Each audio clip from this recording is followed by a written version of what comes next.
Esta es la historia del mayor guerrero que ha pisado la tierra. Un hombre que no fue vencido por ninguna espada, ni doblegado por ningún ejército. Un nombre que aún resuena en las leyendas, aunque su cuerpo haya desaparecido hace milenios. Hoy viajaremos al corazón de un mito, al alma de Aquiles, no al guerrero de las estatuas, no al héroe inmortalizado por los poetas, sino al ser humano, al niño marcado por los dioses, al joven forjado entre centauros, al hombre atrapado entre el deber, la rabia y la pérdida. Desde su nacimiento entre visiones y augurios hasta su caída en el campo de batalla, cruzaremos con él los senderos del destino. Verás sus dudas, sus tormentas internas, sus amores callados y su furia desatada. Descubrirás que su mayor enemigo no fue Troya, sino su propio corazón. Mientras te relajas y dejas que el sueño te envuelva, su historia te acompañará como un río lento y poderoso. Cada escena, cada palabra, te conducirá más profundo en este viaje milenario. Porque la historia de Aquiles no es solo una historia antigua, es una historia de dolor, gloria, amor y orgullo. Y mientras la escuchas, poco a poco, el mundo de los sueños te reclamará, como los dioses reclamaron al hijo del mar. Prepárate. Lo que estás a punto de vivir no es una simple narración, es un descenso suave hacia lo más hondo del alma de un héroe, mucho antes de que los muros de Troya ardieran, antes de que el mar se llenara de naves y las lanzas cruzaran el cielo como relámpagos. Un niño nació. No era un niño cualquiera. Su madre, Tetis, no era humana. Era una ninfa del mar, una criatura de la antigüedad, de aquellas que hablaban con las olas y tejían futuros en la espuma. Su padre, un rey mortal, lo llamó Aquiles. Desde su primer aliento, el destino ya se inclinaba hacia él. Los dioses lo miraban con recelo y fascinación. Algunos lo querían ver caer, otros lo protegían en silencio. Tetis, sabiendo que el mundo al que su hijo llegaba era cruel y fugaz, decidió actuar. Lo llevó al río Estigia, cuyas aguas heladas tocaban los dominios de la muerte. Allí sumergió el cuerpo de Aquiles, deseando hacerlo invulnerable, pero lo sostuvo por el talón. Solo por ahí el agua no tocó su piel, y en ese mínimo descuido nació el único punto donde un futuro podía quebrarse. Desde entonces el niño creció con una luz en los ojos que no era de este mundo. Corría antes de aprender a caminar. Escuchaba los susurros del viento como si fueran palabras, y en sus sueños ya luchaba contra sombras que aún no tenían forma. Pero no fue criado entre lujos ni ejércitos, fue llevado a los bosques. Allí, entre árboles milenarios y animales que hablaban sin voz, lo esperaba su verdadero maestro, Quirón, un centauro, mitad hombre, mitad bestia, sabio, paciente, firme. Bajo su tutela, Aquiles aprendió a empuñar la lanza, pero también a escuchar el latido de la tierra. Aprendió a cazar sin destruir, a defender sin odio, a leer las estrellas y entender el lenguaje de la guerra y de la compasión. Cada amanecer era un entrenamiento, cada noche una lección contada junto al fuego. Quirón no le enseñó solo a pelear, le enseñó a pensar, a resistir, a conocer la diferencia entre un guerrero y un asesino, entre un héroe y un monstruo. Años pasaron, y mientras el cuerpo de Aquiles se volvía una obra perfecta de fuerza y velocidad, su alma se llenaba de preguntas. Sabía que el mundo lo esperaba, que su nombre ya se murmuraba en templos lejanos, pero aún no sabía cuándo llegaría la llamada. Porque todo héroe, antes de entrar en la historia, debe decidir si la gloria vale más que la paz. El tiempo siguió su curso, pero Aquiles no envejecía como los demás. Parecía que cada año lo hacía más certero, más silencioso, más peligroso y más solo. Aunque entrenaba cada día como si la guerra ya hubiera comenzado, En su interior algo lo mantenía inquieto. No era el miedo, era una espera sin nombre, como si supiera que su historia aún no comenzaba. Y entonces el oráculo habló. Una guerra se avecinaba, un conflicto tan antiguo como los propios dioses. Las naves griegas se preparaban, los reyes se reunían, los vientos cambiaban de dirección, y todos los caminos apuntaban hacia una sola palabra: Troya. Tetis, la madre que lo había bañado en el Estigia, tembló. Sabía lo que significaba.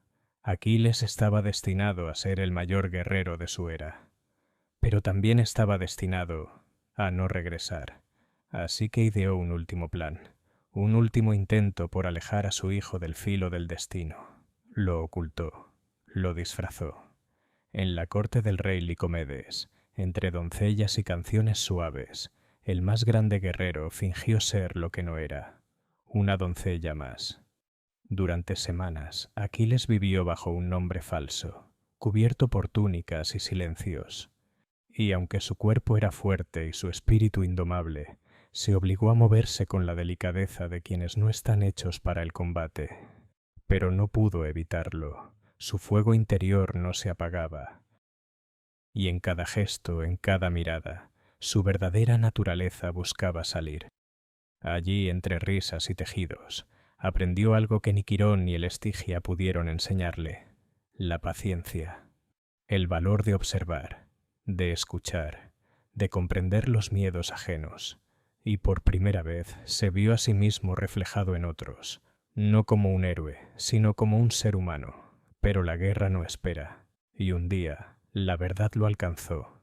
Odiseo, astuto entre los astutos, llegó al palacio con un baúl de joyas, espejos y armas. Bastó un instante. Mientras todas las jóvenes admiraban los collares y brazaletes, Aquiles solo miraba una cosa: una lanza. La tomó sin pensar. La sostuvo con la naturalidad de quien ha nacido para empuñarla. Entonces no hubo más disfraces, no más ocultamiento. Su alma había hablado antes que su boca. Era hora de responder al llamado. Odiseo, astuto entre los astutos, llegó al palacio con un baúl de joyas, espejos y armas. Pero no fue solo su ingenio el que lo guió hasta allí. Fue la certeza de que el mayor guerrero de todos los tiempos no podía esconderse para siempre. Y cuando colocó ese baúl frente a las doncellas, sabía que no estaba poniendo a prueba a un grupo de jóvenes, sino al mismísimo destino. La sala estaba colmada de curiosidad. Las muchachas se agolparon alrededor del cofre, los dedos ansiosos por tocar la belleza que refulgía bajo el sol. Collares de oro, brazaletes que parecían trenzados con luz, espejos que devolvían rostros suavizados por la ilusión. Todo era armonía. Pero en medio de ese fulgor, una lanza. No cualquier lanza. Una forjada con precisión, con un peso que solo manos entrenadas podían sostener sin temblar. Brillaba menos que las joyas, pero su presencia era más intensa, como un secreto que desea ser descubierto. Aquiles, aún bajo ropajes que no le pertenecían, no pudo evitarlo.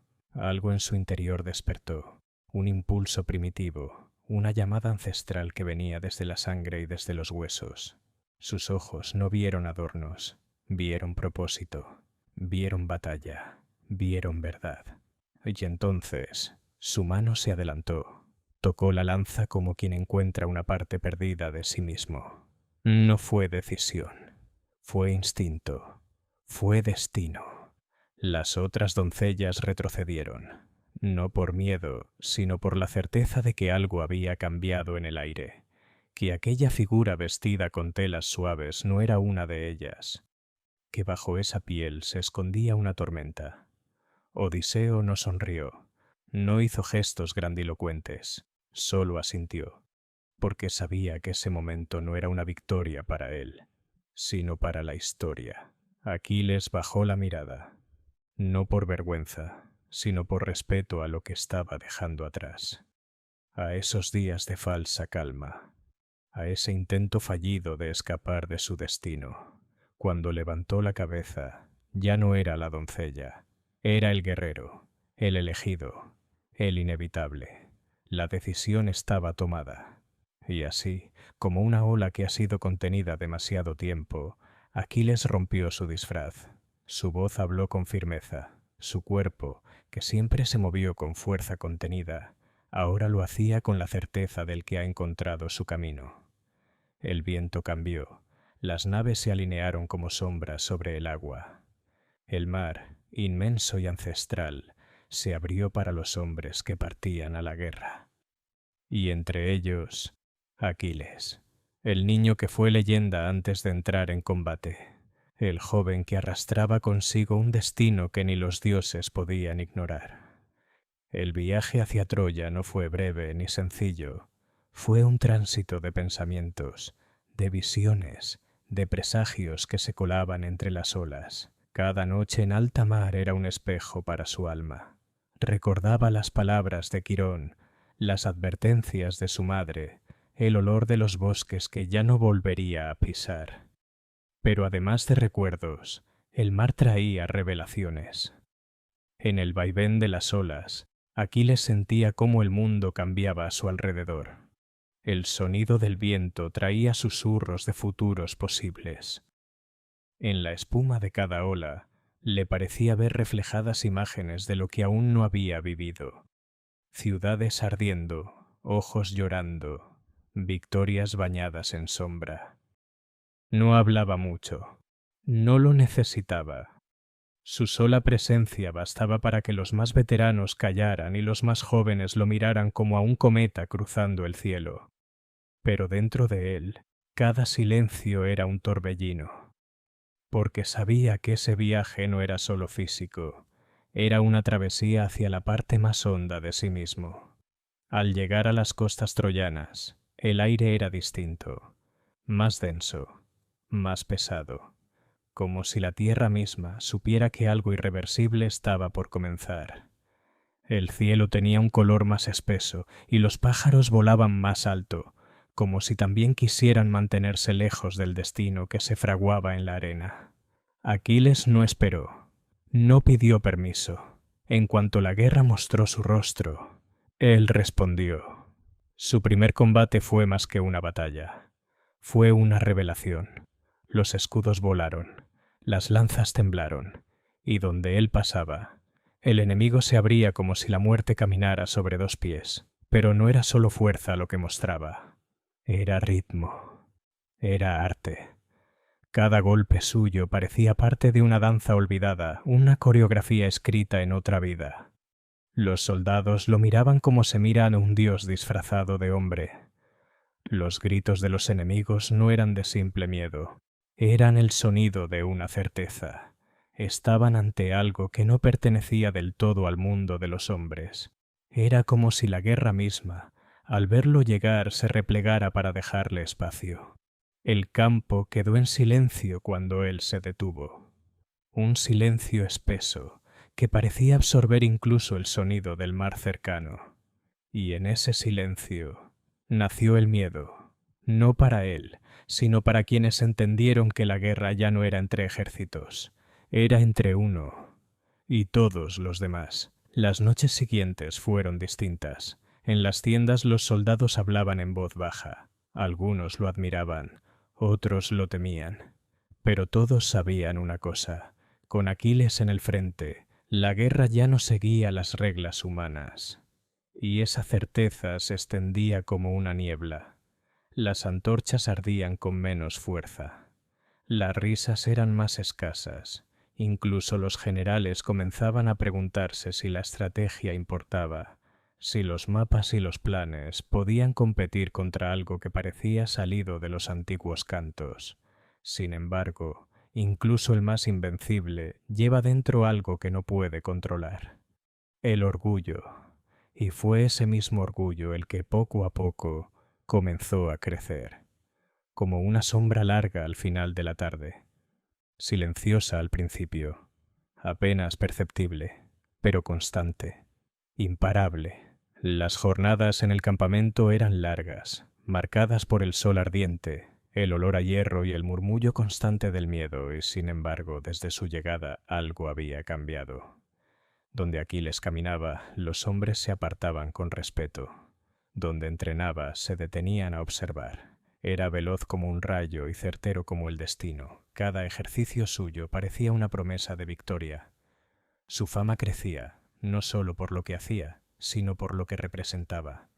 Pero esa fama era una espada de doble filo, porque no todos la celebraban. Algunos veían en él una amenaza para el equilibrio del campamento, una figura que sin buscarlo comenzaba a concentrar más poder que los propios comandantes, y ese poder inquietaba. Aquiles sentía el peso de las miradas, lo soportaba en silencio, pero cada día lo hacía más distante. Su grandeza lo separaba, aunque él no lo deseara. Era el mejor, y ser el mejor, descubría, podía ser tan solitario como glorioso. Las noches eran distintas para él.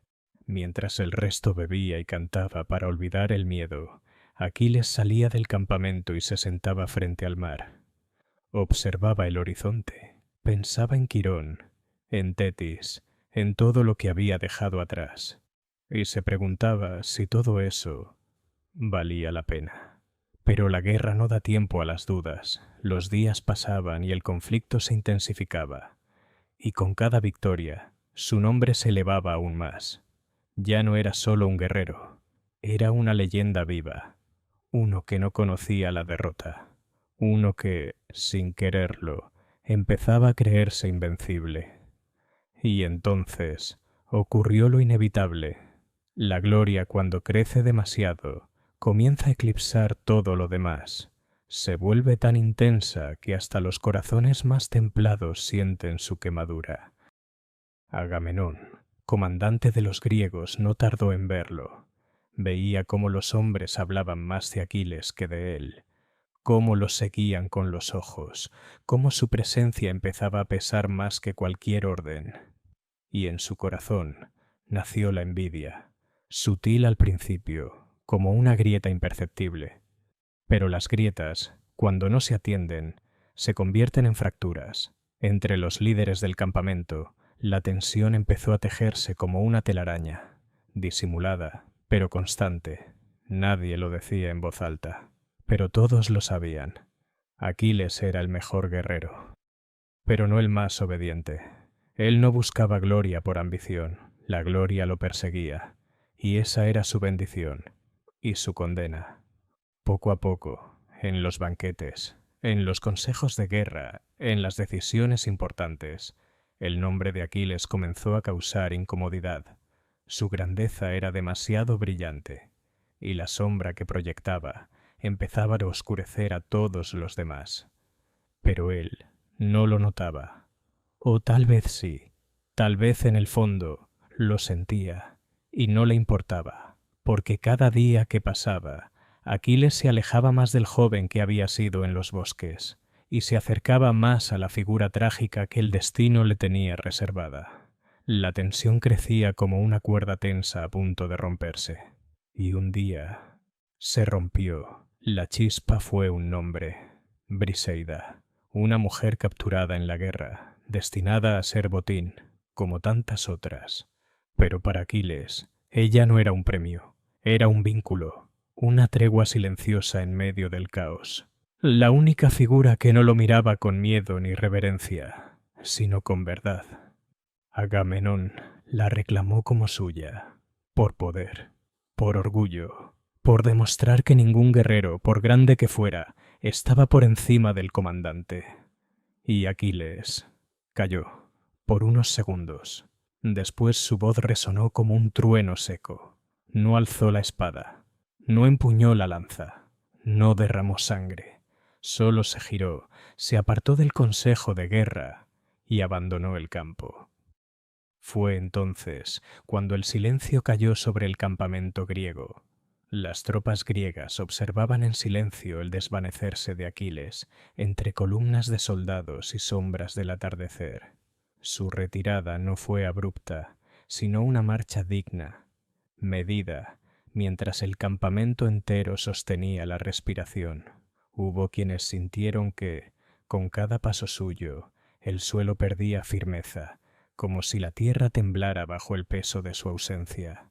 Mientras abandona la sala del consejo, los murmullos crecieron. ¿Se atreverá a volver? Nos ha abandonado para siempre. ¿Cómo enfrentaremos la próxima batalla sin su fuerza?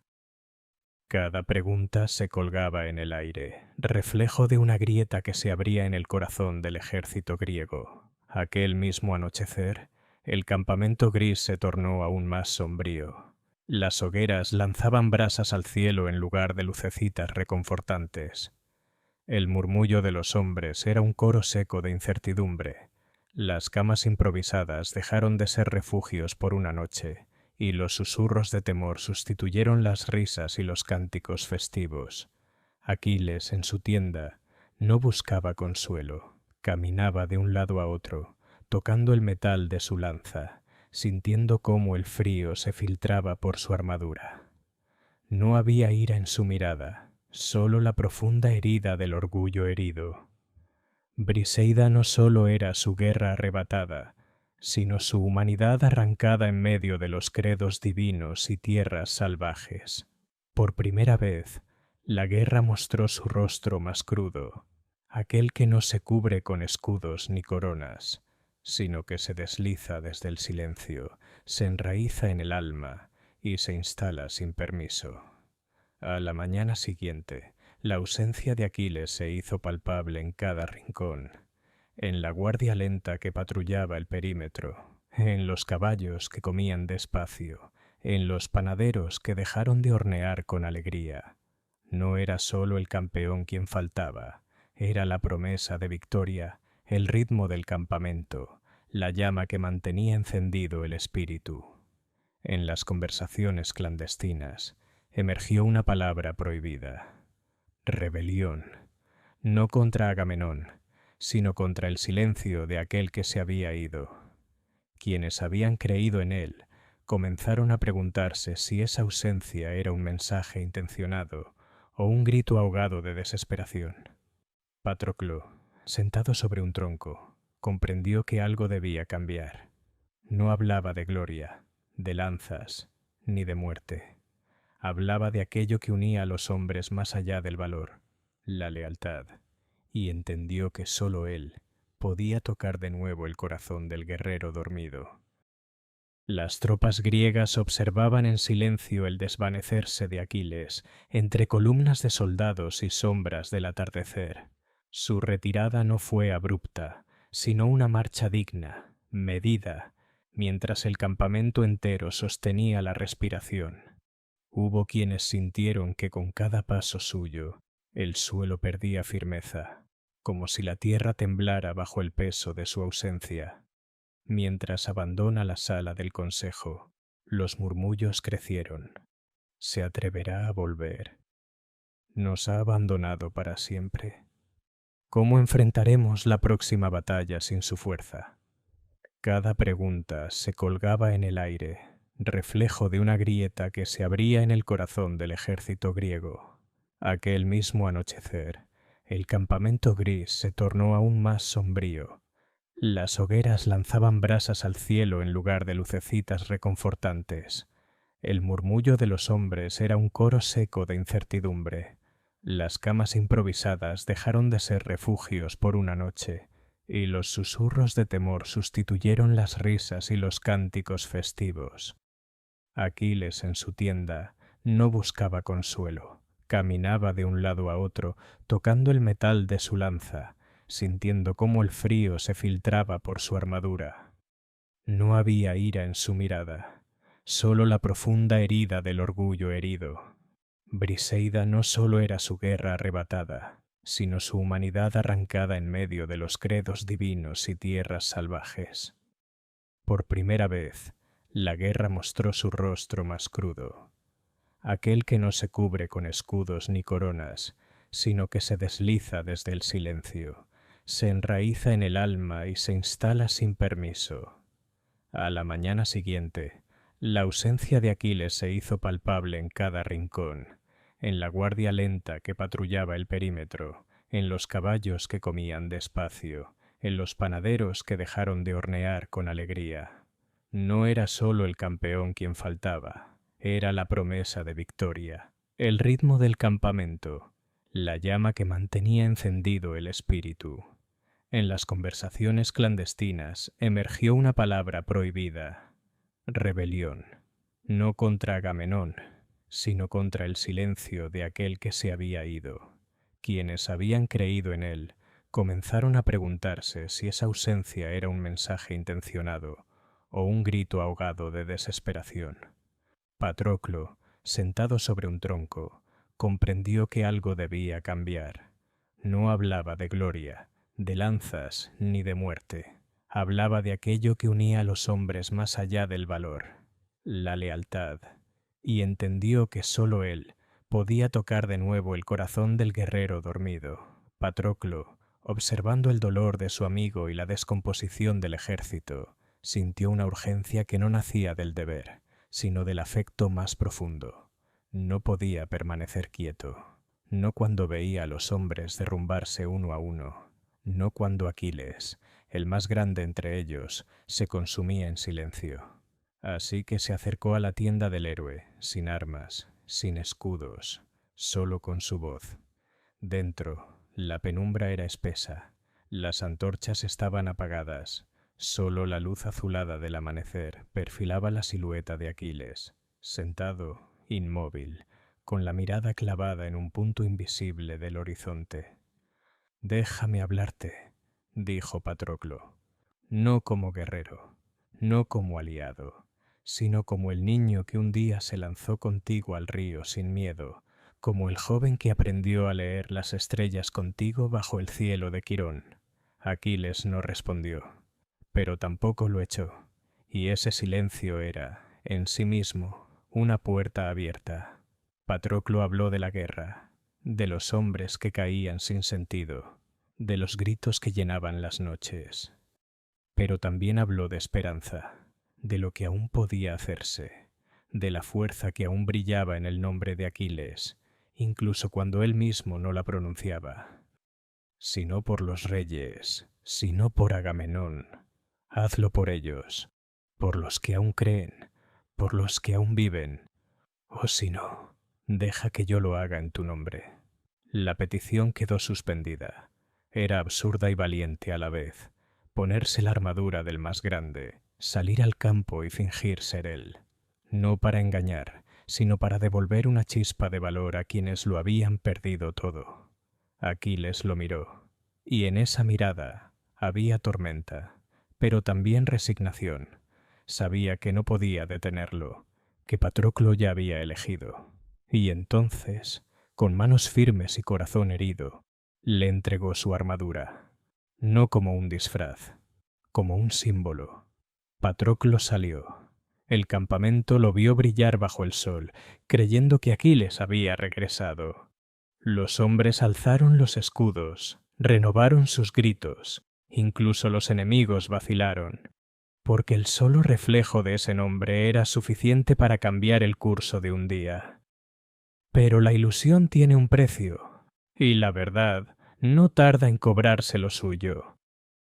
La figura de Patroclo, vestida con la armadura de Aquiles, emergió del campamento como una llama nueva que rompía la oscuridad de la desesperanza.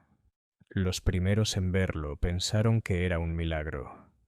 Sus pasos firmes, su silueta envuelta en el bronce forjado por los dioses, su lanza erguida como una promesa. Todo en él gritaba: Aquiles ha regresado, pero no era Aquiles, era su reflejo más puro, era la devoción caminando sobre la arena, era la decisión de un corazón que no luchaba por gloria, sino por amor, por lealtad, por la vida de aquellos que ya no creían en el amanecer. Los tambores sonaron más fuertes. Los soldados, contagiados por aquella ilusión, recuperaron el ánimo. Las formaciones se cerraron. Los arqueros afilaron sus flechas con una energía nueva. El campamento, antes gris, se llenó de un fuego que no nacía de las hogueras, sino del alma. En el campo de batalla, los troyanos retrocedieron, no por estrategia, sino por miedo, porque reconocían esa figura, porque conocían ese andar, porque habían sentido ya el peso de esa furia divina, y al pensar que Aquiles había vuelto, el terror los envolvió como una ola helada. Patroclo avanzó sin vacilar. Su lanza se movía como si danzara con el viento. Cada enemigo que caía bajo su brazo era una súplica al destino. Que esto baste, que esto lo salve, que esto sea suficiente para que él despierte. Pero la guerra no es justa. Nunca lo ha sido. Desde lo alto de las murallas Héctor observaba. El príncipe de Troya no era ciego al valor ni al sacrificio. Reconoció en aquel guerrero algo distinto, una energía que no coincidía del todo con la leyenda que temían. Algo en la forma de moverse, en los ojos que destellaban más ternura que furia, lo hizo dudar, y aún así bajó. El combate fue feroz. Polvo, acero, gritos. En ese cruce no hubo gloria, solo urgencia. Héctor, sin saberlo del todo, luchaba contra un corazón que no era suyo. Y Patroclo, con cada golpe, gritaba en silencio el nombre de su amigo, como si al resistir un poco más, al aguantar un instante más, pudiera torcer el destino. Pero el destino ya estaba escrito. La lanza encontró su objetivo. Patroclo cayó. No gritó, solo miró al cielo como quien busca una respuesta, una promesa, como si aún esperara que Aquiles apareciera, aunque fuera un segundo tarde. Cuando la noticia llegó al campamento griego, el mundo se quebró. Pero fue dentro de una sola tienda donde el universo entero se derrumbó sin ruido. Aquiles no preguntó quién, ni cómo, ni por qué. Solo cayó de rodillas. Sus dedos tocaron la tierra. Su pecho tembló. El dolor no fue grito, fue vacío. Fue una grieta inmensa que le partió el alma sin dejar sangre, porque había perdido muchas cosas, pero ninguna como esa. Patroclo no era solo un compañero, era el espejo donde Aquiles se reconocía como humano. Era el ancla que lo ataba al mundo de los hombres. Su ausencia lo dejaba flotando en la nada.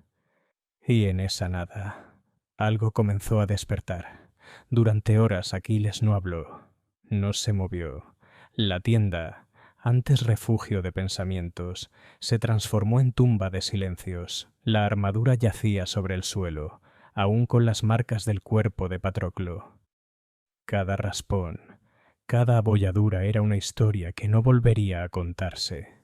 La lanza en un rincón temblaba como si percibiera que su portador ya no era el mismo. Los hombres fuera no sabían qué hacer. Nadie se atrevía a entrar. Incluso Odiseo, cuya lengua podía torcer reyes, permanecía al margen, porque sabían que lo que había caído en el campo no era solo un guerrero, era la mitad del alma de Aquiles, y cuando por fin el héroe se levantó, el aire se volvió denso. Su respiración parecía contener siglos de rabia contenida. No habló, no lloró, pero cada paso suyo, al salir de la tienda, retumbó como un trueno, como si el suelo, al sentirlo de nuevo, supiera que algo había cambiado para siempre. El cielo se nubló, no por clima, sino por luto. Las nubes se arrastraban como si también quisieran cubrir al mundo de un duelo que iba más allá de lo humano. Aquiles pidió una nueva armadura, pero no cualquier armadura. Acudió a su madre, Tetis, que emergió de las profundidades del mar con un rostro lleno de tristeza y comprensión. Ella sabía que su hijo no volvería a ser el mismo.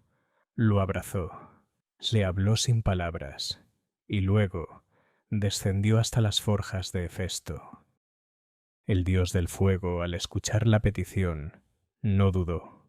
Martilló el bronce con la furia de un volcán. Le dio forma no solo a un escudo y un peto, sino a un símbolo. En esa armadura estaban tallados los campos, los ríos, las ciudades, las danzas, los funerales, todo el mundo, todo lo que Aquiles había perdido, todo lo que aún estaba por destruir. Cuando la llevó sobre sus hombros, No parecía un hombre, parecía una tormenta hecha carne. La lanza volvió a su mano, no como un instrumento de guerra, sino como una extensión de su duelo. Y entonces, sin decir una sola palabra, Aquiles caminó hacia el campo. Los hombres se apartaban, no por miedo, por respeto, porque sabían que lo que avanzaba no era un soldado, era una leyenda desatada. La batalla comenzó sin avisos. El sonido del bronce chocando era un coro sin dirección, pero cuando Aquiles entró, todo adquirió orden. Su cuerpo se movía con precisión letal. No luchaba por victoria, luchaba por duelo, por justicia, por el eco de una risa que ya no escucharía más. No gritaba, no hablaba, solo avanzaba, y cada enemigo que se cruzaba en su camino caía sin entender del todo qué lo había derribado. El campo se cubrió de rojo, y entre ese rojo él brillaba, como una llama alta e indetenible. Aquiles ya no era el mismo, y el mundo lo sabía. El rugido de la batalla se fue apagando, pero no por falta de combate. Era el silencio del temor lo que crecía, un silencio que los troyanos no podían explicar, pero que sentían en la piel, en los huesos, en el modo en que sus manos temblaban antes de empuñar una espada. Aquiles, bañado en sudor, sangre y polvo, cruzaba el campo como un dios maldito. Su mirada no se desviaba. No tenía enemigos. Tenía un objetivo: llegar hasta Héctor. Cada paso era un verso nuevo en la tragedia. Cada cadáver caído, un recordatorio de lo inevitable. Los soldados se apartaban, no por cobardía, sino porque entendían que esa batalla no era para ellos. Era un duelo escrito mucho antes de que se reunieran ejércitos. Un duelo entre dos mundos. Héctor lo sabía. Lo había sentido desde el momento en que Patroclo, disfrazado, había caído bajo su lanza. Sabía que el eco de esa muerte lo alcanzaría, que no importaba cuán fuerte fuera su voluntad, ni cuán firme su corazón. La sombra de Aquiles ya caminaba a su lado. Y aún así, se quedó. No huyó. No se escondió tras los muros. Salió de la ciudad con el rostro erguido, con la armadura bien sujeta, con la conciencia limpia, porque aunque era un guerrero, era también un hijo, un padre, un líder. Sabía que su muerte no sería solo una pérdida, sería el comienzo de una caída. Se encontraron en la llanura. El sol, alto, parecía detenerse. Las nubes, quietas, observaban. Incluso el viento, eterno viajero, dejó de soplar. El universo contuvo el aliento. Aquiles no preguntó, no ofreció tregua, no insultó, solo alzó la lanza. Y Héctor, sin miedo, hizo lo mismo. El primer choque fue brutal. El sonido del bronce contra el bronce se escuchó hasta dentro de las murallas. Pero no era una pelea sin sentido. Era un diálogo, un intercambio entre dos formas de entender el honor. Cada golpe decía: esto es por los míos. Cada esquiva decía: todavía no. La tierra se agrietaba bajo sus pies. El polvo se alzaba como humo de sacrificio. Sus respiraciones, jadeantes, marcaban el ritmo de un duelo que parecía no tener fin. Pero el fin llegó. Como llega el otoño tras el verano, con un golpe certero, con un suspiro, con una mirada. Aquiles atravesó a Héctor, no con odio, con destino. Y en el instante en que el príncipe de Troya cayó, el mundo cambió. El aire se volvió más espeso. Las aves dejaron de volar. La ciudad tembló. Aquiles se acercó, miró a su enemigo caído. Vio no solo al guerrero, sino al hombre, y algo en su interior se quebró más. No celebró, no gritó, solo tomó el cuerpo y lo arrastró. No por crueldad, por impotencia, por una rabia tan antigua como los dioses, por no saber qué hacer con tanto dolor acumulado. Y mientras lo hacía, con cada vuelta, no solo el polvo se levantaba, también lo hacía el lamento de una historia que había perdido su equilibrio. Las murallas de Troya se convirtieron en espectadores mudos de un acto de duelo disfrazado de venganza. Aquiles, con el cuerpo de Héctor arrastrado tras su carro, giraba alrededor de la ciudad. Cada vuelta era un grito mudo, una exigencia al cielo. No buscaba humillar, buscaba desahogar un dolor que no encontraba salida. Dentro de las murallas, los troyanos observaban con lágrimas en los ojos. Nadie hablaba, nadie se atrevía a detener la mirada, porque en ese arrastre, todos sabían, no había solo odio, había un corazón deshecho. Príamo, el anciano rey de Troya, temblaba en su trono, no por miedo a Aquiles, sino por el peso insoportable de un padre que ha perdido lo que más ama. Día tras día, veía el polvo levantarse fuera de las murallas y sentía cómo su alma envejecía 1000 años más con cada vuelta. Y una noche decidió moverse, sin armas, sin ejército, sin más protección que su dignidad y su dolor. Cruzó el campo enemigo. Se deslizó como un susurro entre tiendas, rodeado de sombras, con un solo propósito: mirar a los ojos al asesino de su hijo y rogar. Cuando llegó ante Aquiles, los dioses guardaron silencio. Nadie intervino, porque incluso ellos entendieron que aquel instante no era divino, era profundamente humano. Príamo no se arrodilló por debilidad, se arrodilló por amor. Tomó las manos de Aquiles e le habló, no como rey, sino como padre. Le recordó a su propio padre, le habló del amor, del tiempo, de las lágrimas que no salvan, pero limpian, y Aquiles lloró, no por arrepentimiento, sino por reconocimiento, porque en ese anciano encorvado vio un reflejo de su propio destino, porque comprendió que el dolor que lo devoraba no era solo suyo, era universal, era compartido. Así, devolvió el cuerpo de Héctor, y durante esa noche, bajo una luna tenue, el campamento griego se volvió templo de tregua. Aquiles no asistió al funeral, pero lo escuchó desde su tienda, cada lamento, cada oración, cada nota de las flautas que acompañaban el descenso del héroe troyano al mundo de los muertos, y por primera vez en mucho tiempo durmió. Pero su descanso no fue paz, fue resignación, porque sabía que su destino no había cambiado, que su tiempo no se había alargado, solo había aprendido a ver la guerra desde otra orilla. Pasaron los días, la tregua se rompió, el conflicto continuó, pero Aquiles ya no peleaba como antes. Su rabia, ahora domada, se había transformado en determinación. No gritaba, no mostraba furia, solo ejecutaba, con precisión, con belleza, como si cada combate fuera un poema escrito con acero. En las noches volvía a caminar junto al mar. No hablaba con nadie, solo con el agua. A veces lanzaba piedras al horizonte, a veces se sentaba y miraba el cielo estrellado, buscando respuestas que ya no esperaba recibir. En esas caminatas solitarias, los jóvenes lo espiaban desde lejos, no por idolatría, por asombro, porque veían en él algo que los libros no podían enseñar: la gloria y la soledad conviviendo en un mismo cuerpo. Aquiles era un faro, pero también una advertencia, un recordatorio de que el precio de arder intensamente es consumirse antes de tiempo. Las olas rompían contra las rocas con un ritmo sereno, como si el mar intentara consolar al hombre que caminaba solo junto a él. Aquiles, sin lanza, sin escudo, sin armadura, era solo un cuerpo templado por el tiempo, marcado por la pérdida y sostenido por una fuerza que ya no provenía del orgullo, sino del sentido.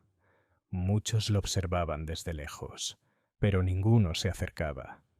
Había en él una energía que no intimidaba, imponía, como si conviviera con una llama invisible, una antorcha que ardía sin hacer ruido. A veces se detenía a contemplar la espuma. Otras parecía hablar con las estrellas, y a pesar de su silencio, todos sabían que por dentro su alma no dejaba de hablar. Aquiles pensaba en Patroclo. Cada noche lo sentía cerca, no como un recuerdo, sino como una presencia viva.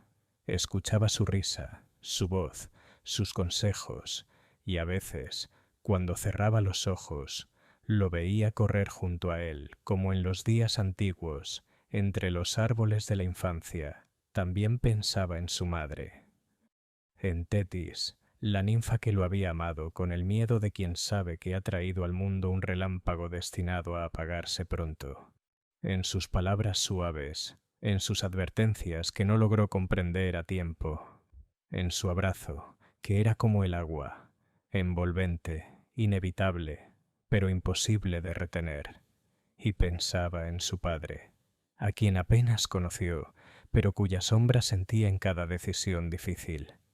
A veces se preguntaba si él estaría orgulloso, si entendería su elección, si perdonaría su final próximo, porque Aquiles lo sabía. Sentía la cercanía de su muerte como se siente el calor antes de una tormenta. No le temía, solo la aceptaba. Había dejado de luchar contra lo inevitable. Ahora solo se preocupaba de que su historia valiera la pena. Y entonces llegó la noche de la emboscada. Un susurro se filtró por el campamento. Los troyanos tramaban un ataque nocturno. Los centinelas se tensaron. Los líderes se reunieron, pero Aquiles, sentado frente al fuego, no se inmutó. Sabía que el momento había llegado, que la sombra que lo seguía desde niño, por fin, alzaba la mano para tocarlo. No hubo miedo, solo determinación. Se vistió con calma, tomó su lanza, ajustó las correas de sus sandalias y salió al encuentro del destino, no con rabia, sino con la paz de quien ha hecho las paces consigo mismo. Los dioses lo miraban desde lo alto. Zeus guardó silencio. Atenea no intervino. Afrodita desvió la mirada, porque entendían que lo que iba a suceder no debía evitarse. La flecha fue disparada desde las sombras. Algunos dicen que fue Paris, otros que fue guiada por Apolo. Pero más allá del arco, más allá del proyectil, fue el tiempo el que decidió moverse. El impacto no fue brutal, fue sutil, pequeño, exacto. El talón, ese fragmento de carne no tocado por el río Estigia, esa grieta mínima que sin embargo contenía el fin de una era. Aquiles sintió el frío subir por su pierna, la sorpresa antes que el dolor, el desconcierto antes que el miedo, y luego la certeza. Cayó de rodillas, no gritó, no maldijo, solo miró el cielo y sonrió, porque había vivido como quiso, porque había amado, porque había ardido, y porque en el fondo sabía que no todo terminaba allí. El cuerpo de Aquiles fue retirado del campo con un respeto que ningún otro guerrero había recibido jamás. No lo llevaron como a un caído más, sino como a un rey sin corona, como a una estrella extinguida que aún dejaba luz en el cielo. Los hombres marcharon en silencio. No hubo cánticos, no hubo gritos. Cada paso era un eco contenido de la pérdida, cada respiración, una súplica sin palabras, porque sabían que no transportaban un cadáver, llevaban la historia misma sobre sus hombros. En el centro del campamento se erigió una tienda solo para él. Se cubrió con paños blancos, se rodeó de antorchas, y durante 3 días ningún soldado pronunció su nombre en voz alta, no por miedo, por reverencia, porque hasta el viento parecía no querer molestar su descanso. Los enemigos también lo supieron. En Troya el rumor se esparció como un lamento. Paris no celebró. Príamo lloró en silencio. Helena, desde su torre, miró al mar largo rato como si supiera que una parte del mundo había desaparecido para siempre. Pero fue entre los suyos donde su legado empezó a transformarse. Los poetas comenzaron a cantar su historia antes de que fuera enterrado. Los niños del campamento, que nunca habían hablado con él, empezaron a imitar su forma de caminar, su postura, la manera en que sostenía la lanza. Los guerreros, antes orgullosos y rivales, compartían anécdotas sobre él que quizás ni siquiera eran ciertas, pero no importaba, porque ya no hablaban de un hombre, hablaban de algo más grande. Odiseo, con su voz astuta, empezó a construir los primeros versos de lo que sería una epopeya. No lo hacía por ambición, sino por deber, porque comprendía que la única forma de que Aquiles no muriera del todo era narrarlo. Y así comenzó. En cada rincón del campamento el nombre Aquiles empezó a significar cosas distintas. Para unos era fuerza, para otros valentía, para muchos dolor, pero en todos era algo eterno, algo que no podía ser contenido por el tiempo, ni por la muerte, ni siquiera por los dioses. Su hijo, Neoptólemo, aún joven, aún sin comprender del todo la sombra bajo la que caminaba, fue llevado frente a su cuerpo. No lloró, pero su mirada absorbía cada rasgo, cada detalle, como si supiera que un día le tocaría continuar el camino. Y más allá del campamento, más allá del campo de batalla, más allá incluso del mar, el nombre empezó a viajar. Los marineros lo susurraban antes de zarpar. Los ancianos lo mencionaban en sus oraciones. Los guerreros de otras tierras empezaron a tatuarse su silueta sin haberlo visto nunca.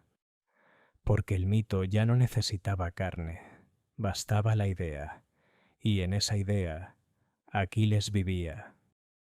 Tras la caída de Aquiles, la guerra no se detuvo, pero algo en su ritmo había cambiado. Las batallas eran más tensas, los discursos más breves, los hombres más cautelosos, como si todos sintieran que la pérdida de aquel guerrero había quitado un fragmento esencial a la realidad misma del conflicto.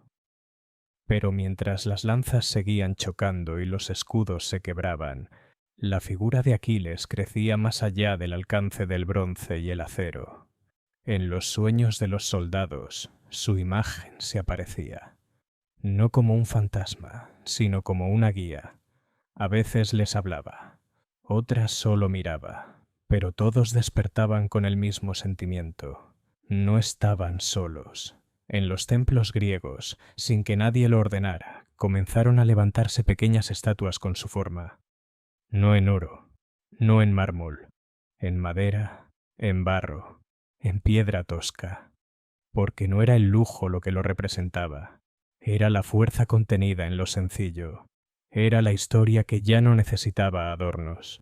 En Esciros, su hijo creció bajo el peso del nombre, pero más allá del deber, sintió el deseo de comprender. Preguntaba a todos, ¿cómo era realmente mi padre? ¿Qué lo hacía diferente? Y las respuestas nunca eran las mismas. Porque Aquiles, como todo mito, se adaptaba al corazón de quien lo recordaba. En los mercados comenzaron a venderse amuletos con su nombre. En las canciones populares, su figura era narrada a los niños. No solo como guerrero, sino como el hombre que amó, que dudó, que eligió un final corto por un significado profundo. Los años pasaron, los imperios cambiaron, pero el nombre permaneció. Y un día, siglos después, un joven rey llamado Alejandro llegó a la tumba donde se decía que Aquiles reposaba. Cayó de rodillas. No pidió poder, no pidió gloria.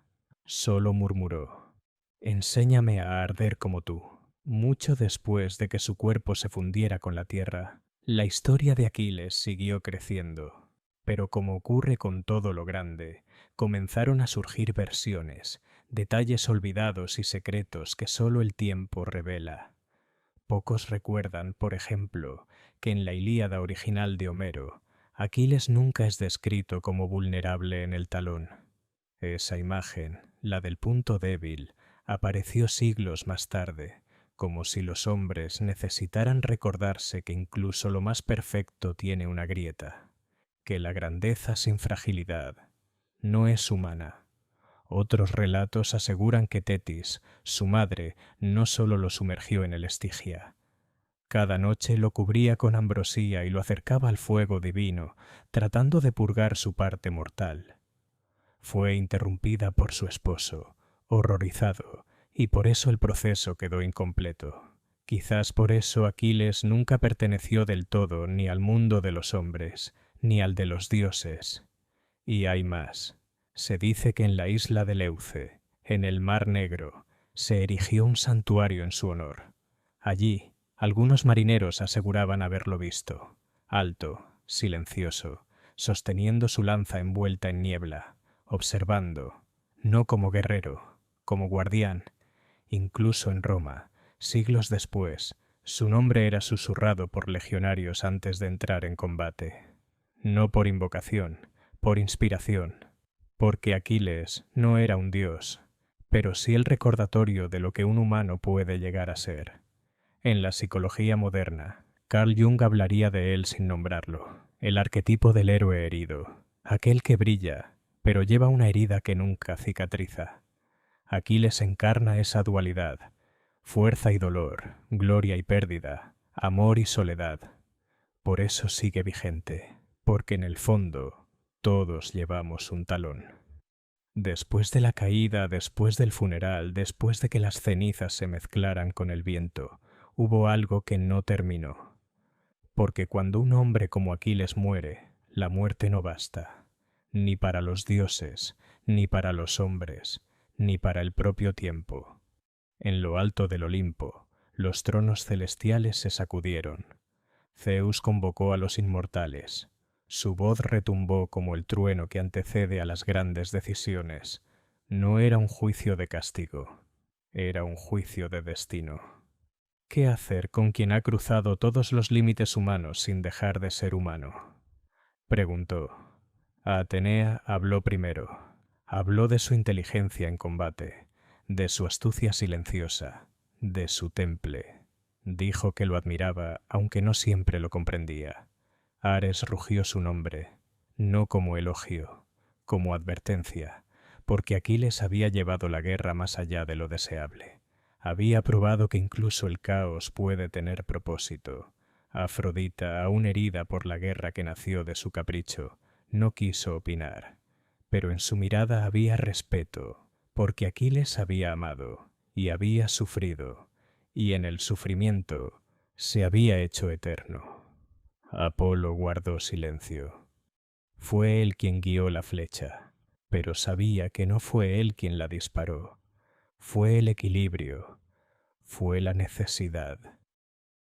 Hermes habló del rumor de los mortales, de cómo su nombre ya cruzaba los puertos, los bosques, los campos de trigo, de cómo su sombra se sentaba en los banquetes, de cómo los niños que nacían ese año ya recibían su nombre. Y entonces Zeus alzó su mano, y no dijo que sea Dios, ni dijo que se desvanezca, dijo que sea eterno donde los dioses no alcanzan, en la memoria. Y el Olimpo, por primera vez en siglos, estuvo de acuerdo. Los siglos comenzaron a pasar, pero el tiempo no fue enemigo de Aquiles. Al contrario, fue su aliado.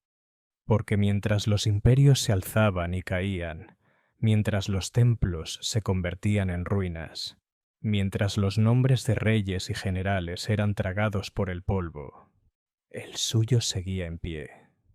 En la antigua Grecia, su nombre era un susurro en las clases de los filósofos. Platón lo citaba, no como maitos, sino como símbolo del alma dividida entre razón y pasión.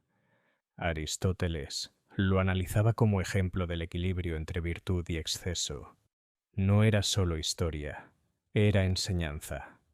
En los teatros de Atenas, los actores se cubrían con su armadura en tragedias que hacían llorar a miles. En las vasijas de barro, su silueta era pintada junto a las estrellas, como si fuera parte del cielo. En los sueños de los generales era guía, advertencia, inspiración. Con el paso del tiempo, su figura cruzó fronteras. En Roma se convirtió en arquetipo. Julio César lo mencionaba como espejo de juventud. Alejandro Magno, en su conquista del mundo, llevaba siempre la Ilíada consigo. Y al llegar a la tumba que se decía suya, lloró, porque supo que no podría igualarlo. Durante la Edad Media, cuando los dioses griegos dormían bajo la niebla del olvido, Aquiles resistió. Se convirtió en leyenda de cruzados, en relato de trovadores, en imagen de caballeros que buscaban gloria sin renunciar al amor. En el Renacimiento resurgió con más fuerza. Los pintores lo retrataban en escenas épicas. Los poetas volvieron a cantarlo, no sólo como guerrero, sino como dilema, como el eterno conflicto entre vivir mucho y dejar poco, o arder breve y dejarlo todo. Y así, siglo tras siglo, generación tras generación, Aquiles no dejó de caminar, a veces con lanza, a veces con libro, a veces solo con una pregunta en la mirada de quienes buscan sentido. Porque en el fondo, todos lo hemos sido alguna vez. Todos hemos sentido el impulso de correr más allá del miedo. Todos hemos deseado dejar huella. Todos hemos amado algo tanto que nos dolió. Y allí, en ese dolor, vive Aquiles. Antes de que su nombre se escribiera con sangre en la historia, Aquiles fue otra cosa. Fue un niño que escuchaba la música del viento. Fue un joven que cada noche afinaba su lira con manos cuidadosas, como si ese instrumento frágil pudiera salvarlo de su destino. En la tienda que compartía con Patroclo, a veces sonaba una melodía suave. Nadie se atrevía a acercarse, pero los más sensibles decían que aquella música podía calmar incluso los sueños más turbios. Aquiles no cantaba para entretener, cantaba para no olvidarse de quién era. Cantaba el mar, cantaba a su madre, cantaba los rostros de los soldados que ya no estaban. Y en esas canciones su lanza se dormía, porque en su alma no todo era guerra. Patroclo lo escuchaba en silencio, a veces con una sonrisa, a veces con lágrimas. Entre ellos había un lazo que el lenguaje no podía contener del todo, un lazo tejido con recuerdos, con respeto, con una ternura que sobrevivía incluso en medio del barro y el metal. Algunos murmuraban que su vínculo iba más allá de la amistad, que en las noches no solo compartían palabras, pero eso en realidad no importa. Lo que importa es que se elegían. En cada día, en cada gesto, en cada mirada, en un mundo donde todo se rompía, ellos eran refugio. Y Aquiles, por fuerte que fuera, necesitaba ese refugio. En el fondo, nunca dejó de ser un joven que soñaba con correr libre por los bosques. Nunca dejó de añorar los días en que las estrellas eran promesas, no testigos de muerte. Eso también era Aquiles, y es por eso que su figura perdura. Porque no era perfecto, porque no era solo lanza, era también lira, era también piel, y deseo, y duda. Era humano, y en esa humanidad radica su eternidad. Antes de que su nombre se escribiera con sangre en la historia, Aquiles fue otra cosa. Fue un niño que escuchaba la música del viento. Fue un joven que cada noche afinaba su lira con manos cuidadosas, como si ese instrumento frágil pudiera salvarlo de su destino. En la tienda que compartía con Patroclo, a veces sonaba una melodía suave. Nadie se atrevía a acercarse, pero los más sensibles decían que aquella música podía calmar incluso los sueños más turbios. Aquiles no cantaba para entretener, cantaba para no olvidarse de quién era. Cantaba el mar, cantaba a su madre, cantaba los rostros de los soldados que ya no estaban. Y en esas canciones su lanza se dormía, porque en su alma no todo era guerra. Patroclo lo escuchaba en silencio, a veces con una sonrisa, a veces con lágrimas. Entre ellos había un lazo que el lenguaje no podía contener del todo, un lazo tejido con recuerdos, con respeto, con una ternura que sobrevivía incluso en medio del barro y el metal. Algunos murmuraban que su vínculo iba más allá de la amistad, que en las noches no solo compartían palabras, pero eso en realidad no importa. Lo que importa es que se elegían, en cada día, en cada gesto, en cada mirada. En un mundo donde todo se rompía, ellos eran refugio. Y Aquiles, por fuerte que fuera, necesitaba ese refugio. En el fondo, nunca dejó de ser un joven que soñaba con correr libre por los bosques. Nunca dejó de añorar los días en que las estrellas eran promesas, no testigos de muerte. Eso también era Aquiles, y es por eso que su figura perdura. porque no era perfecto, porque no era solo lanza, era también lira, era también piel, y deseo, y duda, era humano, y en esa humanidad radica su eternidad. El eco de Aquiles no se detuvo en su tiempo. Después de su muerte, los jóvenes que empuñaban una espada por primera vez escuchaban su nombre antes que el del enemigo. No importaba si era en Grecia, en Roma, en Persia o en tierras más lejanas. Aquiles era una idea que no necesitaba traducción. Era la imagen de lo que uno podía ser, si no le temía al fuego. En cada guerra alguien lo invocaba, no con rezos, con gestos, con decisiones que ponían la vida en juego por algo más grande que uno mismo. Alejandro Magno, ante los muros de Tiro, decía a sus generales que un hombre solo podía conquistar si estaba dispuesto a morir como Aquiles. En sus noches solitarias, abría la Ilíada no como libro, sino como espejo. Julio César, cruzando el Rubicón, recordaba al héroe que eligió el camino corto, ardiente y definitivo. Napoleón, al estudiar a los grandes de la historia, susurraba su nombre con envidia, porque Aquiles no había necesitado un imperio para ser eterno. Incluso en tiempos de paz, su sombra se mantenía. En las aulas de filosofía, en los talleres de arte, en las manos temblorosas de quienes escribían poesía, Aquiles no era solo un guerrero, era una pregunta, una promesa, un umbral, y en los siglos modernos, cuando la guerra cambió de forma, su espíritu no se perdió, se refugió en otras luchas, en quienes defienden lo que aman, en quienes se atreven a decir no cuando el mundo exige silencio, en quienes lloran y aún así avanzan.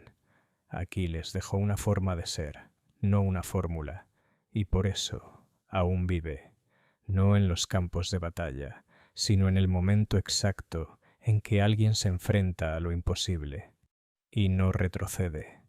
Y ahora que todo ha sido dicho, que las batallas han cesado, que los nombres han sido recordados, que los suspiros de héroes pasados han recorrido tus oídos como un río suave, solo queda una cosa: cerrar los ojos y preguntarse, ¿qué queda de un hombre cuando todo se ha perdido?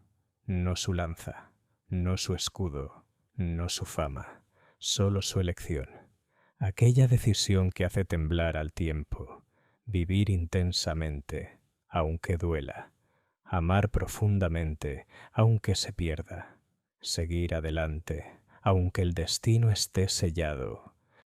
Aquiles fue todo eso, no porque fuese invencible, sino porque fue capaz de arder, de elegir la llama en lugar de la brisa, de asumir que la eternidad no se mide en años, sino en impacto. Hoy su historia vive en ti, no en los mármoles, no en las canciones, sino en el instante exacto en que te preguntas si vale la pena correr un riesgo, en el latido que se acelera antes de tomar una decisión, en ese suspiro silencioso que antecede a lo valiente, y en ese suspiro Aquiles renace. No importa si llevas una espada o una palabra, si caminas por los campos de batalla o por las calles comunes, si amas, si luchas, si dudas. Aquiles está ahí, no para guiarte, solo para recordarte que incluso lo breve puede ser eterno y que incluso lo roto puede brillar. Así termina este viaje, pero el eco sigue, porque los héroes no mueren en el silencio, mueren cuando ya nadie escucha su historia, y tú la has escuchado. Aquiles vive en ti.